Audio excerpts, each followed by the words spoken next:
नमस्कार दोस्तों, एक बार फिर से आप सभी का टू द पॉइंट चैनल में स्वागत है। दोस्तों, आज की इस क्लास में यूपी ट्रिपल एससी पेट एग्जाम के लिए सामान्य जागरूकता से संबंधित टॉप 50 अति महत्वपूर्ण प्रश्नों को देखेंगे। देखिए दोस्तों, पेट एग्जाम में सामान्य जागरूकता से प्रश्न पूछा जाता है, इसलिए आप लोग इस क्लास को पूरा ध्यान से देखिए और सभी प्रश्नों का उत्तर बताने का प्रयास करिए। तो चलिए शुरू करते हैं। पहला प्रश्न आपके सामने है, भारत माता चित्र मूल रूप से किसके द्वारा बनाया गया था? ऑप्शन है रविंद्रनाथ टैगोर, जामिनी राय, नंदलाल बोस, अवनींद्रनाथ टैगोर। इंपॉर्टेंट प्रश्न है, यहाँ पर दोस्तों ध्यान रखिएगा, भारत माता चित्र ये अवनींद्रनाथ टैगोर द्वारा बनाया गया था। कब बनाया गया था? 1905 में बनाया गया था, इसे ध्यान रखिएगा। अवनींद्रनाथ टैगोर एक भारतीय चित्रकार थे, इन्हें ध्यान रखिएगा। चौथा ऑप्शन आपका राइट है। इंपॉर्टेंट प्रश्न है। अगला प्रश्न है दोस्तों, किस भारतीय इतिहासकार ने इजराइल का प्रतिष्ठित डैन डेविड पुरस्कार जीता है? ऑप्शन है संजय सुब्रमण्यम, मृदुल मुखर्जी, इरफान हबीब, सुमित सरकार। मोस्ट इंपॉर्टेंट प्रश्न है, आप लोग बताइए यहाँ पर आपका राइट आंसर क्या है?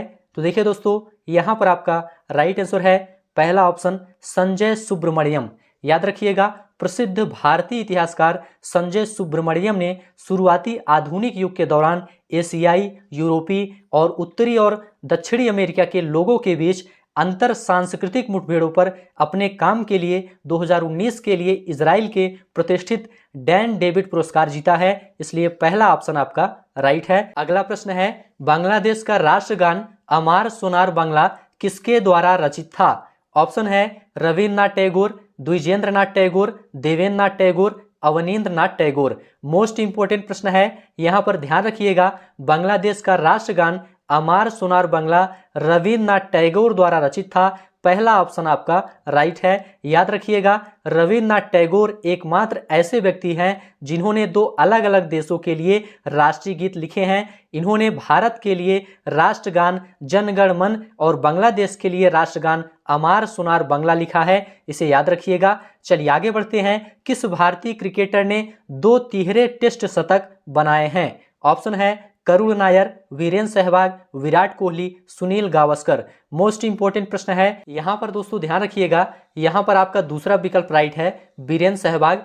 वीरेंद्र सहवाग टेस्ट मैचों में 2 तिहरे शतक बनाए हैं, इसलिए दूसरा ऑप्शन राइट है। आगे बढ़ते हैं। अगला प्रश्न है, भारत के जैव मंडल संरक्षित क्षेत्र के संदर्भ में निम्नलिखित में से कौन सा जैव मंडल संरक्षित क्षेत्र नहीं है? ऑप्शन है दाचीगाम, अचानकमार, अगस्तमलाई, नोकरेक। इंपॉर्टेंट प्रश्न है, आप लोग बताइए यहाँ पर आपका राइट आंसर क्या है? तो देखिए दोस्तों, यहाँ पर आपका राइट आंसर है पहला ऑप्शन दाचीगाम। दाचीगाम दोस्तों ये बायोस्फीयर रिजर्व नहीं है, यह एक राष्ट्रीय उद्यान है। 1981 में इसे राष्ट्रीय उद्यान घोषित किया गया था, इसे याद रखिएगा। और बात करेंगे अचानकमार की, तो अचानकमार दोस्तों ये बायोस्फीयर रिजर्व है, यह मध्य प्रदेश और छत्तीसगढ़ राज्यों में फैला हुआ है। और अगस्तमलाई की बात करते हैं तो यह भी एक बायोस्फीयर रिजर्व है और 2001 में इसे स्थापित किया गया था। यह केरल और तमिलनाडु के 2 राज्यों में फैला हुआ है।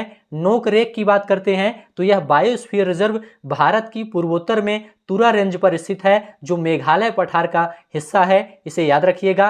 पहला ऑप्शन आपका राइट है। अगला प्रश्न है, मिनिस्ट्री ऑफ अटमोस्ट हैप्पीनेस पुस्तक के लेखक या लेखिका कौन है? ऑप्शन है झुम्पा लाहिड़ी, अरुंधति राय, अनीता देसाई, अतिमाव घोष। मोस्ट इंपोर्टेंट प्रश्न है, आप लोग बताइए यहाँ पर आपका राइट आंसर क्या है? तो देखिए दोस्तों, यहाँ पर आपका राइट आंसर है दूसरा ऑप्शन अरुंधति राय। याद रखिएगा, भारतीय लेखक अरुंधति राय का दूसरा उपन्यास है the ministry of utmost happiness. याद रखिएगा, उनके डेब्यू के 20 साल बाद 2017 में इसे प्रकाशित किया गया। और the God of small things दोस्तों इनकी पहली चर्चित कृति थी, इसे भी आप लोग याद रखिएगा। यहाँ पर दूसरा ऑप्शन राइट है। धोती गमछा किस राज्य का देशज वस्त्र का प्रतीक है? ऑप्शन है मेघालय, उत्तर प्रदेश, नागालैंड, असम। मोस्ट इंपोर्टेंट प्रश्न है, आप लोग बताइए यहाँ पर आपका राइट आंसर क्या है?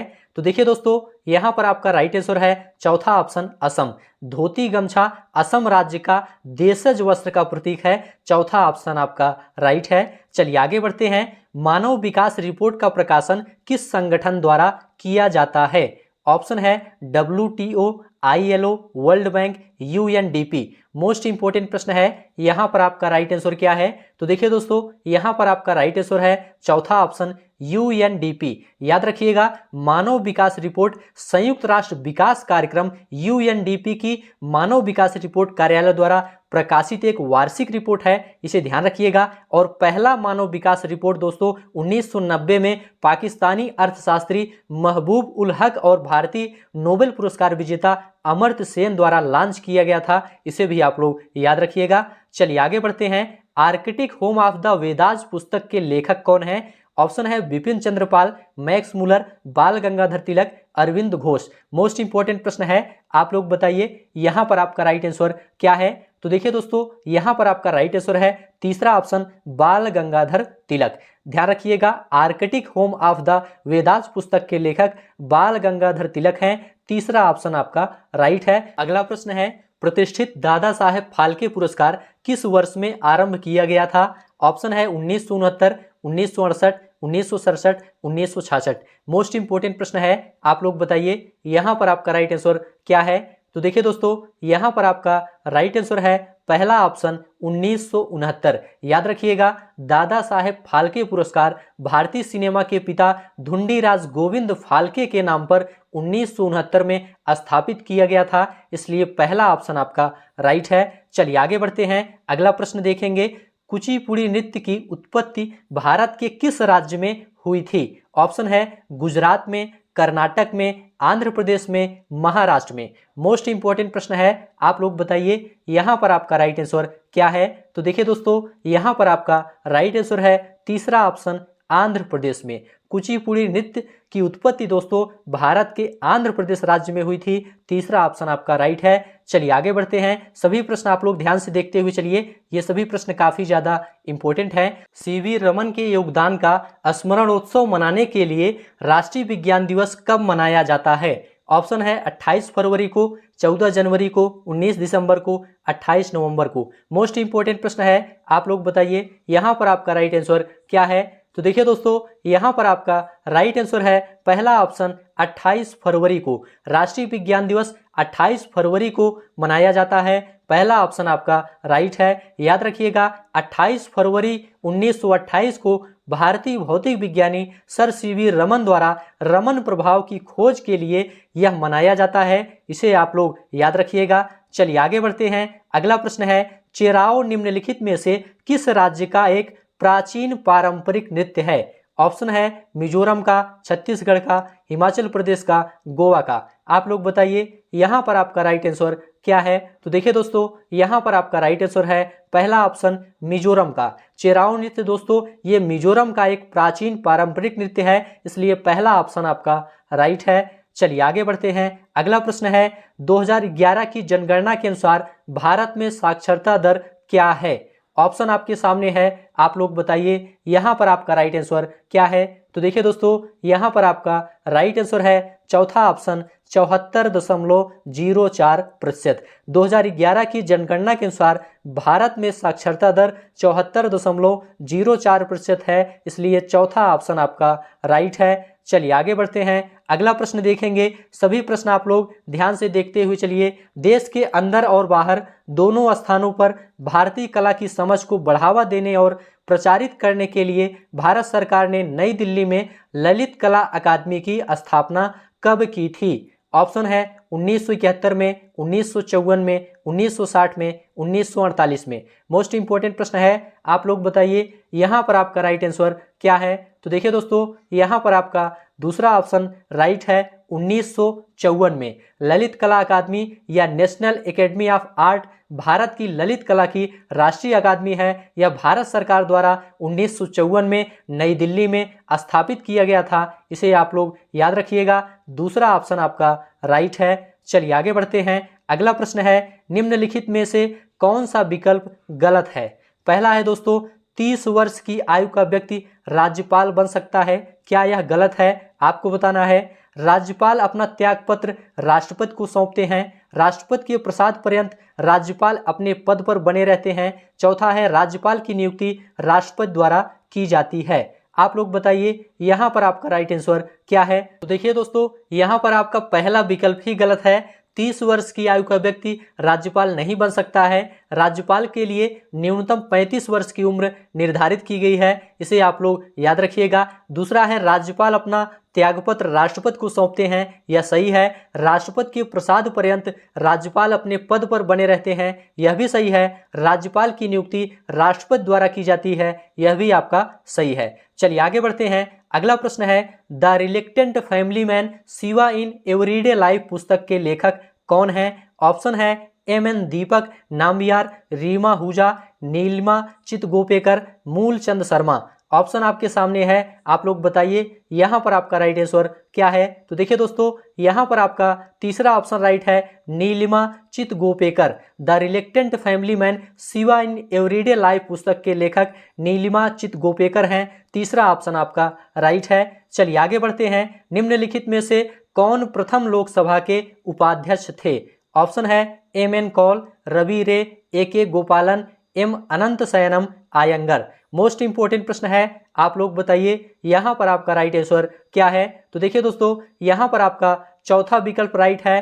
प्रथम लोकसभा के उपाध्यक्ष एम. अनंत शयनम आयंगर थे। चौथा ऑप्शन आपका राइट है, इसे आप लोग याद रखिएगा। अगला प्रश्न है दोस्तों, निम्नलिखित में से कौन सा देश एशिया में तीसरा सर्वाधिक जनसंख्या वाला देश है? ऑप्शन है जॉर्डन, इराक, इंडोनेशिया, बांग्लादेश। आप लोग बताइए यहाँ पर आपका राइट आंसर क्या है। तो देखिए दोस्तों, यहाँ पर आपका राइट आंसर है तीसरा ऑप्शन इंडोनेशिया।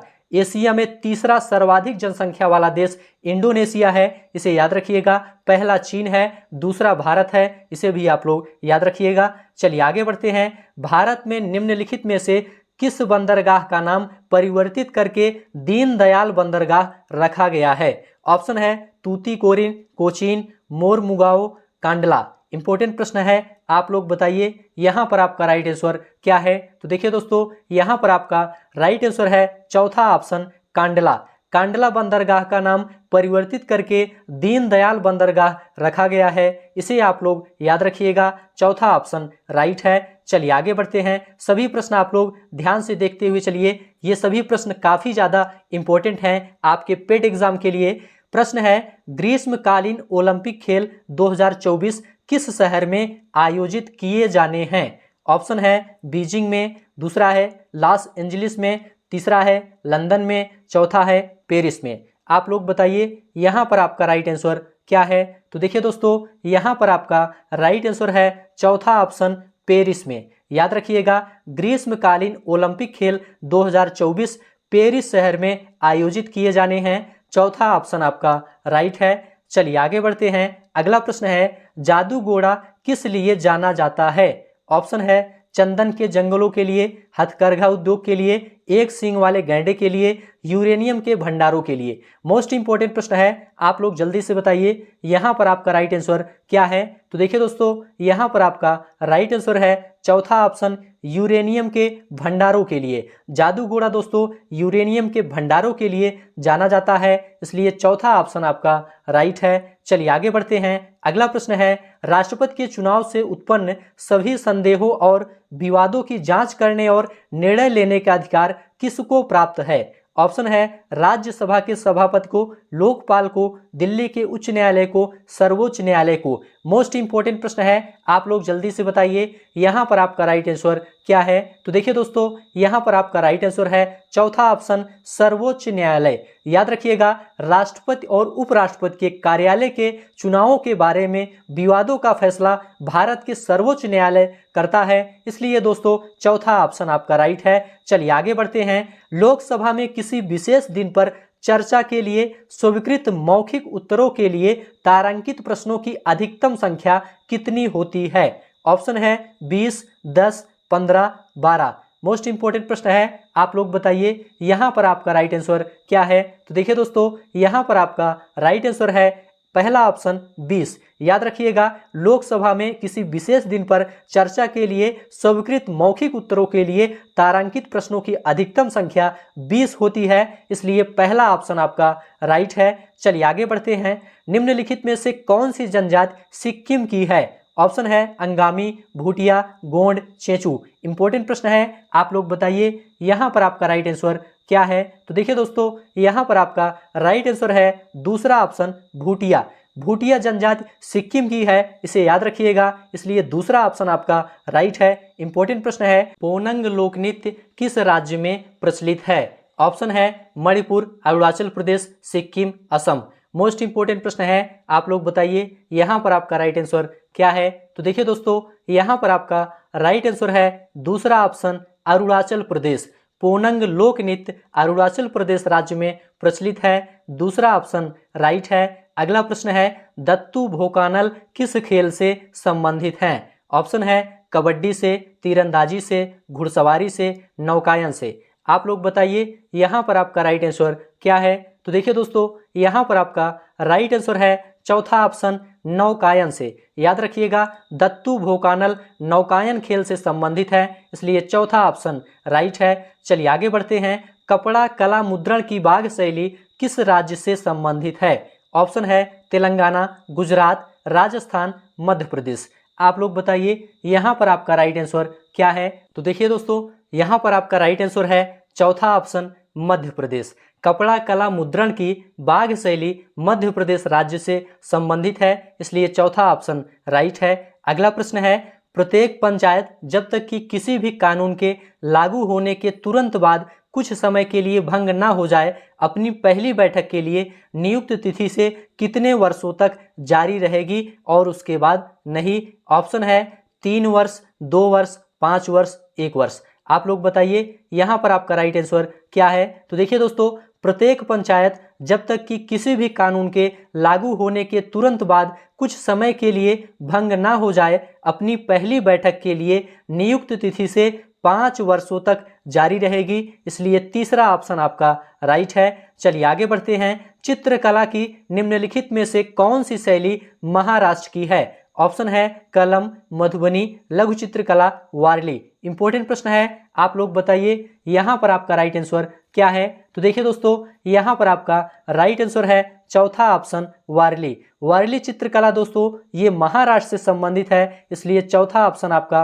राइट है। वारली दोस्तों मुंबई के उत्तरी बाहरी इलाके में पाई जाने वाली सबसे बड़ी जनजाति का नाम है, इसे आप लोग याद रखिएगा। यहाँ पर दोस्तों आपका चौथा ऑप्शन राइट है। चलिए आगे बढ़ते हैं, अगला प्रश्न देखेंगे। सभी प्रश्न आप लोग ध्यान से देखते हुए चलिए, ये सभी प्रश्न काफी ज्यादा इंपॉर्टेंट हैं आपके पेट एग्जाम के लिए। निम्नलिखित में से कौन सा भारतीय शहर यूनेस्को की विश्व धरोहर स्थलों की सूची में शामिल है। ऑप्शन है अहमदाबाद, हैदराबाद, मुर्शिदाबाद, श्रीनगर। इंपॉर्टेंट प्रश्न है, आप लोग बताइए यहाँ पर आपका राइट आंसर क्या है। तो देखिए दोस्तों, यहाँ पर आपका राइट आंसर है पहला ऑप्शन अहमदाबाद। भारतीय शहर अहमदाबाद को यूनेस्को की विश्व धरोहर स्थलों की सूची में शामिल किया गया है, पहला ऑप्शन आपका राइट है, इसे आप लोग ध्यान रखिएगा। अगला प्रश्न है, एडविन लुटियंस और हर्बर्ट बेकर 2 आर्किटेक्ट हैं जिन्हें किस शहर का डिजाइन तैयार करने का श्रेय दिया जाता है। ऑप्शन है इलाहाबाद, चंडीगढ़, रायपुर और नई दिल्ली।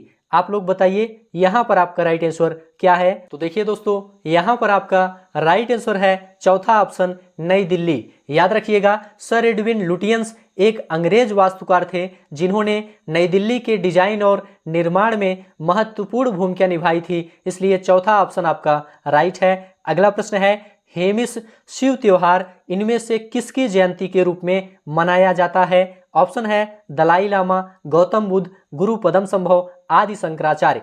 आप लोग बताइए यहाँ पर आपका राइट आंसर क्या है। तो देखिए दोस्तों, हेमिस त्योहार लद्दाख में गुरु पद्म संभव की जयंती के रूप में मनाया जाता है, इसलिए तीसरा ऑप्शन आपका राइट है। चलिए आगे बढ़ते हैं, बसंत का त्योहार अली आई लिगांग किस राज्य से संबंधित है। ऑप्शन है सिक्किम, उड़ीसा, असम, बिहार। आप लोग बताइए यहाँ पर आपका राइट आंसर क्या है। तो देखिए दोस्तों, यहाँ पर आपका राइट आंसर है तीसरा ऑप्शन असम। अली आई लिगांग दोस्तों असम की दूसरी सबसे बड़ी जनजाति मिसिंग का पारंपरिक त्योहार है, इसे आप लोग याद रखिएगा। तीसरा ऑप्शन आपका राइट है। अगला प्रश्न है, पंचायती राज संरचना में कितने स्तर होते हैं। ऑप्शन है 3, 4, 5, 2। आप लोग बताइए यहाँ पर आपका राइट आंसर क्या है? देखिए दोस्तों, पंचायती राज संरचना ग्राम स्तर पर ग्राम पंचायत, ब्लॉक स्तर पर पंचायत समिति और जिला स्तर पर जिला परिषद से बनी है। इसलिए दोस्तों पहला ऑप्शन आपका राइट है 3। पंचायती राज संरचना में 3 स्तर होते हैं, पहला ऑप्शन आपका राइट है। चलिए आगे बढ़ते हैं। लेसलपतु किस भारतीय राज्य का लोक नृत्य है? ऑप्शन है केरल, नागालैंड, कर्नाटक, गोवा। इंपॉर्टेंट प्रश्न है, आप लोग बताइए यहां पर आपका राइट आंसर क्या है? तो देखिए दोस्तों, यहां पर आपका राइट आंसर है दूसरा ऑप्शन नागालैंड। याद रखिएगा, लेसलपतु नागालैंड का लोक नृत्य है, इसलिए दूसरा ऑप्शन आपका राइट है। चलिए आगे बढ़ते हैं। निम्नलिखित में से किस राज्य में पूर्वजों की पूजा से संबंधित त्योहार मीदम मीफी मनाया जाता है? ऑप्शन है उड़ीसा, छत्तीसगढ़, मध्य प्रदेश, असम। आप लोग बताइए यहां पर आपका राइट आंसर क्या है? तो देखिए दोस्तों, यहां पर आपका राइट आंसर है चौथा ऑप्शन असम। याद रखिएगा, मीदम मीफी ये असम का त्योहार है और यह हर साल 31 जनवरी को मनाया जाता है, इसे आप लोग याद रखिएगा। अगला प्रश्न है, the free voice on democracy culture and the nation पुस्तक के लेखक कौन हैं? ऑप्शन है रवीश कुमार, अर्णब गोस्वामी, बरखा दत्त, चौथा ऑप्शन है राहुल कंवल। आप लोग बताइए यहां पर आपका राइट आंसर क्या है? तो देखिए दोस्तों, यहां पर आपका राइट आंसर है पहला ऑप्शन रवीश कुमार। याद रखिएगा, the free voice on democracy culture and the nation को रवीश कुमार ने लिखा है, इसलिए पहला ऑप्शन आपका राइट है। चलिए आगे बढ़ते हैं, अगला प्रश्न देखेंगे। सभी प्रश्न आप लोग ध्यान से देखते हुए चलिए, ये सभी प्रश्न काफी ज्यादा इंपॉर्टेंट हैं। भारत के सर्वोच्च साहित्यिक पुरस्कारों में से एक ज्ञानपीठ पुरस्कार की शुरुआत किस वर्ष की गई थी? ऑप्शन है 1972, 1961, 1957, 1969। आप लोग बताइए यहां पर आपका राइट आंसर क्या है? देखिए दोस्तों, यहां पर आपका राइट आंसर है दूसरा ऑप्शन 1961। ज्ञानपीठ पुरस्कार की शुरुआत 1961 में हुई थी, इसलिए दूसरा ऑप्शन आपका राइट है। चलिए आगे बढ़ते हैं। भारत में कितने नाभिकीय विद्युत संयंत्र हैं? ऑप्शन है 7, 9, 11, 13। आप लोग बताइए यहां पर आपका राइट आंसर क्या है? तो देखिए दोस्तों, भारत में 7 नाभिकीय विद्युत संयंत्र मौजूद हैं, इसलिए पहला ऑप्शन आपका राइट है। चलिए आगे बढ़ते हैं, अगला प्रश्न देखेंगे। सभी प्रश्न आप लोग ध्यान से देखते हुए चलिए। किस त्योहार को फगुआ के नाम से जाना जाता है? ऑप्शन है गणेश चतुर्थी, होली, दिवाली, संक्रांति। आप लोग बताइए यहां पर आपका राइट आंसर क्या है? तो देखिए दोस्तों, यहां पर आपका राइट आंसर है दूसरा ऑप्शन होली। होली त्योहार को फगुआ के नाम से भी जाना जाता है, क्योंकि दोस्तों यह फाल्गुन के हिंदू कैलेंडर महीने में आयोजित होता है, इसलिए इसे फगुआ के नाम से जाना जाता है। दूसरा ऑप्शन आपका राइट है। अगला प्रश्न है, पुंग कोलेम किस राज्य का लोक नृत्य है? ऑप्शन है मध्य प्रदेश, कर्नाटक, केरल, मणिपुर। इंपॉर्टेंट प्रश्न है, आप लोग बताइए यहां पर आपका राइट आंसर क्या है? तो देखिए दोस्तों, यहां पर आपका राइट आंसर है चौथा ऑप्शन मणिपुर। याद रखिएगा, पुंग कोलेम जिसका अर्थ होता है ड्रमों की गर्जना, यह एक दोस्तों मणिपुरी नृत्य है और यह मणिपुरी संकीर्तन संगीत और शास्त्रीय मणिपुरी नृत्य का मूल रूप है, इसे आप लोग याद रखिएगा। 1997 में अरुंधति राय ने किस पुस्तक के लिए मैन बुकर पुरस्कार जीता था? ऑप्शन है हिस्ट्री ऑफ वॉल्व्स, दूसरा है the God of small things, तीसरा है टू स्टेटस, चौथा है the ministry of utmost happiness. आप लोग बताइए यहां पर आपका राइट आंसर क्या है? तो देखिए दोस्तों, यहां पर आपका राइट आंसर है दूसरा option the God of small things. याद रखिएगा, the God of small things भारतीय लेखक अरुंधति राय का पहला उपन्यास था, जिसने 1997 में बुकर पुरस्कार जीता था और यह दोस्तों जुड़वा बच्चों के बचपन के अनुभव की कहानी है, इसे भी आप लोग याद रखिएगा। आगे बढ़ते हैं, Tata iron and steel company को कब स्थापित किया गया था? ऑप्शन है 1911, 1915, 1907, 1913। इंपॉर्टेंट प्रश्न है, आप लोग बताइए यहां पर आपका राइट आंसर क्या है? तो देखिए दोस्तों, यहां पर आपका राइट आंसर है तीसरा ऑप्शन 1907। याद रखिएगा, टाटा स्टील लिमिटेड जमशेदजी टाटा एवं दोराबजी टाटा द्वारा 26 अगस्त 1907 को स्थापित किया गया था और टाटा ने 1901 में भारत में पहली बार बड़े पैमाने पर लोहे का काम शुरू किया था, जो 1907 में टिस्को के रूप में स्थापित किया गया था, इसे आप लोग याद रखिएगा। चलिए आगे बढ़ते हैं। चेतन भगत की किस पुस्तक पर हिंदी फिल्म काई पोचे आधारित है? ऑप्शन है two states, three mistakes of my life, 5 point someone, one night at the call centre. आप लोग बताइए यहाँ पर आपका राइट आंसर क्या है? तो देखिए दोस्तों, यहाँ पर आपका राइट आंसर है दूसरा option, three mistakes of my life. याद रखिएगा, काई पोचे चेतन भगत की उपन्यास the three mistakes of my life पर आधारित है, इसलिए दूसरा ऑप्शन आपका राइट है। अगला प्रश्न है, गिर राष्ट्रीय उद्यान किसके लिए प्रसिद्ध है? ऑप्शन है चेरी ब्लॉसम, आरगुंटान, लाल रेशमी कपास, एशियाई शेर। आप लोग बताइए यहाँ पर आपका राइट आंसर क्या है? तो देखिए दोस्तों, यहाँ पर आपका राइट आंसर है चौथा ऑप्शन, एशियाई शेर। याद रखिएगा, गुजरात में गिर राष्ट्रीय उद्यान एक वन्य जीव अभ्यारण्य है जो एशियाई शेरों के लिए प्रसिद्ध है। इसकी स्थापना 1965 में की गई थी। चौथा ऑप्शन आपका राइट है। अगला प्रश्न है, गुजरात या राजस्थान में कपड़ा पर किया जाने वाला एक कला का नाम है? ऑप्शन है इकट, बांधनी, पैठानी, चंदेरी। आप लोग बताइए यहाँ पर आपका राइट आंसर क्या है? तो देखिए दोस्तों, यहाँ पर आपका राइट आंसर है दूसरा ऑप्शन, बांधनी। याद रखिएगा, बांधनी एक प्रकार का टाई डाई कपड़ा है जिसे नाखूनों के साथ कपड़े को कई छोटे बांधने से सजाया जाता है, जो एक अलंकारिक डिजाइन बनाते हैं। यह परंपरागत रूप से गुजरात, राजस्थान, सिंध और पंजाब क्षेत्र से जुड़ा है। इसे आप लोग याद रखिएगा, दूसरा ऑप्शन आपका राइट है। चलिए आगे बढ़ते हैं। किस राज्य द्वारा पंचायती राज व्यवस्था को सबसे पहले अपनाया गया था? ऑप्शन है पश्चिम बंगाल, आंध्र प्रदेश, तमिलनाडु, राजस्थान। आप लोग बताइए यहाँ पर आपका राइट आंसर क्या है? तो देखिए दोस्तों, यहाँ पर आपका राइट आंसर है चौथा ऑप्शन, राजस्थान। याद रखिएगा, पंचायती राज प्रणाली को पहली बार 2 अक्टूबर 1959 को राजस्थान के नागौर जिले में आरंभ किया गया था, इसलिए चौथा ऑप्शन आपका राइट है, राजस्थान। चलिए आगे बढ़ते हैं। पद्म भूषण क्रम में भारत का नागरिक सम्मान है, कौन सा सम्मान है? चौथा सबसे बड़ा है या उच्चतम है, दूसरा सबसे बड़ा है या तीसरा सबसे बड़ा है? आप लोग बताइए यहाँ पर आपका राइट आंसर क्या है? तो देखिए दोस्तों, यहाँ पर आपका राइट आंसर है तीसरा ऑप्शन, दूसरा सबसे बड़ा। याद रखिएगा, पद्म विभूषण भारत का दूसरा सर्वोच्च नागरिक पुरस्कार है जिसका स्थान भारत रत्न के बाद है। इसे आप लोग याद रखिएगा। 2 जनवरी 1954 को स्थापित यह पुरस्कार बिना किसी भेदभाव के असाधारण और विशिष्ट सेवा के लिए प्रदान किया जाता है। इसे आप लोग याद रखिएगा। अगला प्रश्न है, कौन सा त्योहार देवी दुर्गा और उनके 9 रूपों को समर्पित है? ऑप्शन है संक्रांति, होली, दिवाली, नवरात्रि। आप लोग बताइए यहाँ पर आपका राइट आंसर क्या है? तो देखिए दोस्तों, यहाँ पर आपका राइट आंसर है चौथा ऑप्शन, नवरात्रि। नवरात्रि त्योहार देवी दुर्गा और उनके 9 रूपों को समर्पित है, इसलिए चौथा ऑप्शन आपका राइट है। तो इस प्रकार से दोस्तों, आज की यह क्लास यहीं पर समाप्त होती है। यह क्लास आपको कैसा लगा आप लोग जरूर बताइए। अच्छा लगा है तो चैनल को सब्सक्राइब करिए, दोस्तों में शेयर करिए और कमेंट में लिखकर जरूर बताइए। इस क्लास की पीडीएफ प्राप्त करना चाहते हैं या पेड एग्जाम के संपूर्ण क्लास की पीडीएफ और नोट्स प्राप्त करना चाहते हैं तो डिस्क्रिप्शन में आपको टेलीग्राम चैनल का लिंक मिल जाएगा, वहां से आप लोग टेलीग्राम चैनल ज्वाइन कर लीजिए। टेलीग्राम चैनल ज्वाइन करने के बाद पेड एग्जाम के संपूर्ण क्लास की पीडीएफ और नोट्स बहुत ही आसानी से आपको मिल जाएगा। तो अभी के लिए दोस्तों बस इतना ही। अब आपको नेक्स्ट क्लास मिलेंगे किसी नए टॉपिक के साथ। तब तक के लिए आप सभी का बहुत बहुत धन्यवाद।